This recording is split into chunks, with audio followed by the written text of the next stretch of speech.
ယောက်တားရဲ့ငါရောက်ပြီသွားမယ်လေလာလေသွားမယ်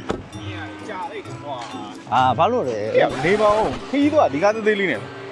မင်းကြည့်လိုက်စမ်းပါကားသေးပဲမစိတ်ပြင်းနေမင်းရှိုးလိုက်ဟိုမှာရှိုးလိုက်ပါ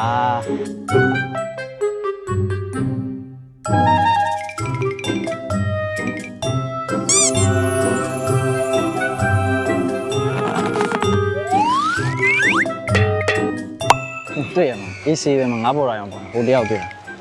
မှာဟိုကောင်းဆိုင်ကိုတွေ့လာလို့အေးအဲ့ဒါပြောတာမင်းစိတ်မဝင်မင်းတို့ရှိမှနေရာတခုကျန်လေးလာလာပါမယ်ဟုတ်အင်းကြီးအမေနဲ့ကွန်မလေးနဲ့ငင်းမလုတ်ပြီးပါနေအောင်တော့ နှစ်အောင်လုံးနဲ့လုတ် ကားပေါ်ရမှာပြောတော့ကွာဟေးသွားမယ်လေလားတက်ကြ